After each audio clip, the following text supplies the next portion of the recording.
கடைசியாக நீங்கள் எப்போ மிஸ்டர் சூர்யாவை மீட் பண்ணீங்க? அவர் டெய்லி காலையில் கிழக்கு பக்கம் உதிக்கிறாரு, அதுக்கப்புறம் அப்படியே ரொட்டேட் ஆகி மேற்கு பக்கம் போய் மறைஞ்சிடுறாரு. டெய்லி நமக்கு எழுந்துக்கிறதுக்கு முன்னாடியே வந்துடுறாரு, நம்ம கூடவே ட்ராவல் பண்ணுறாரு. ஆனால் நம்ம வெளியில் போய் அவரை எட்டி பார்க்குறோமா? இப்போ நம்ம வீடு ஃபுல்லாக ஏசி போட்டுக்கிறோம், ஜன்னல்லாம் க்ளோஸ் பண்ணிட்டோம், வீட்டுக்குள்ளேயே இருக்கோம், ஒர்க் ஃப்ரம் ஹோம் வந்துடுச்சு. அப்போது நம்ம அவரை மீட் பண்ணுறதுக்கான வாய்ப்புகள் கம்மியாகுது. அது மூலமாக நம்ம இழக்கிற ஒரு முக்கியமான விஷயம் என்ன அப்படின்னா விட்டமின் டி.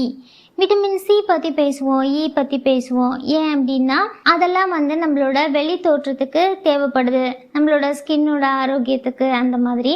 ஆனால் விட்டமின் டி நம்மளுடைய மனநிலையை சரியாக வச்சுக்கிறதுக்கு, மூட் ஸ்விங்ஸ்லேருந்து காப்பாற்றுறதுக்கு, நோய் எதிர்ப்பு திறனை அதிகரிக்கிறதுக்கு, எலும்பு முட்டி இந்த மாதிரி இருக்கு இல்லையா, அதோட ஆரோக்கியத்துக்கு, அது மாதிரி நிறைய விஷயத்துக்கு அது தேவைப்படுது. ஆனால் அது வெளியில் தெரியாததால் நம்ம விட்டமின் டி பற்றி பேசுகிறதில்ல. இருக்கிறதுலே விட்டமின் டி டேப்லெட்ஸ் தான் விலை அதிகம். ஏன் அப்படின்னா அது நம்மளோட சாதாரண சாப்பாடுகள்ல இருந்து நமக்கு கிடைக்காது. ஆனால் அதை ரொம்ப ஈஸியாக சன்லைட்லேருந்து நம்மளால் உருவாக்க முடியும். ஒரு நாளைக்கு ஒரு 20 நிமிஷம் சன்லைட்டில் நம்ம நின்னோம் அப்படின்னா நம்மளோட தோலே விட்டமின் டியை உருவாக்கிடும். அது நமக்கு நிறைய பெனிஃபிட்ஸ் தரும்.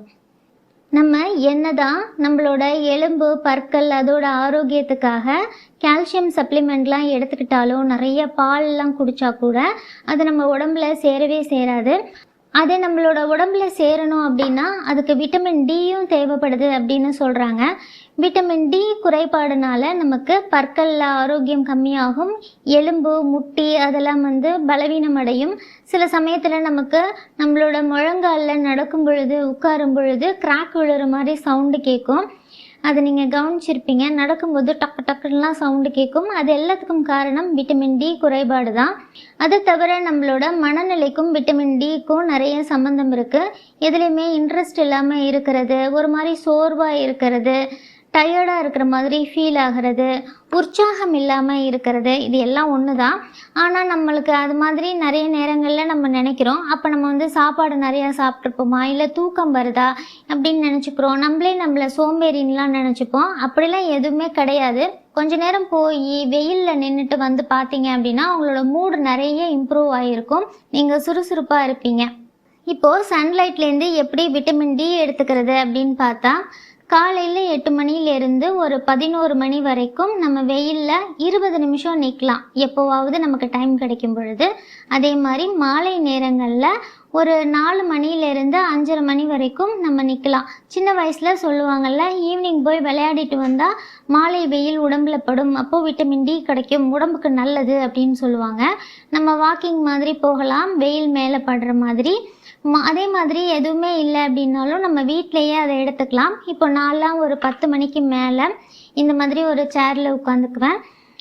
நம்ம தலைமுடியில் ஃபேஸில் வெயில் படுறதை நம்ம விரும்பலை அப்படின்னா அதை ஒரு துணியை வச்சு கவர் பண்ணிக்கலாம். கவர் பண்ணிவிட்டு நம்மளால் எந்த அளவுக்கு பாடி எக்ஸ்போஸ் பண்ண முடியுமோ வெயிலில் அந்த அளவுக்கு நம்ம ட்ரெஸ் பண்ணிக்கலாம். பட் அது ப்ரைவசி ரொம்ப முக்கியம். நம்ம இருக்கிற இடத்த பொறுத்து, நம்ம வீட்டை பொறுத்து நம்ம ட்ரெஸ் பண்ணிக்கலாம். ஒரு சேஃபான இடத்துல இந்த மாதிரி உட்காந்துக்கிட்டு நம்மளோட முழங்கால் வரைக்கும் வெயில் படுற மாதிரி நம்ம காமிச்சிக்கலாம். இப்போது என்னோடய காலில் மாடிப்படியில் ஏறும் பொழுது ஒரு மாதிரி கூசுகிற மாதிரி இருக்கும், சின்ன சின்னதாக சவுண்டு கேட்கும்.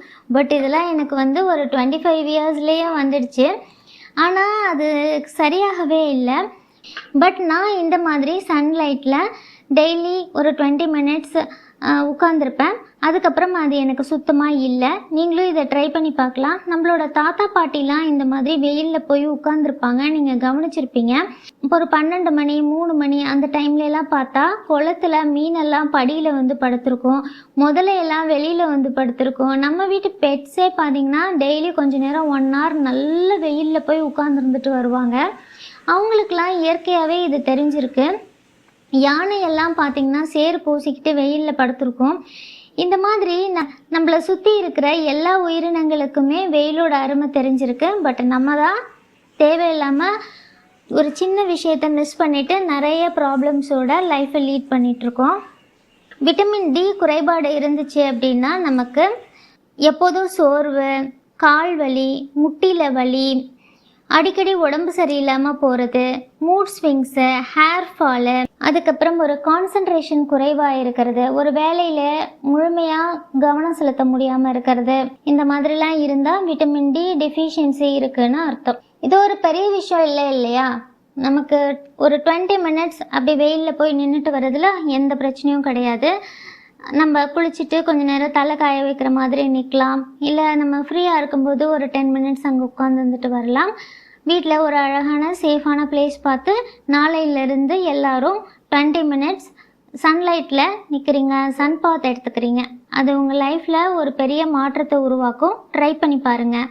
மீண்டும் ஒரு அழகான வீடியோவில் மீட் பண்ணலாம். அன்புடன் மானஷா.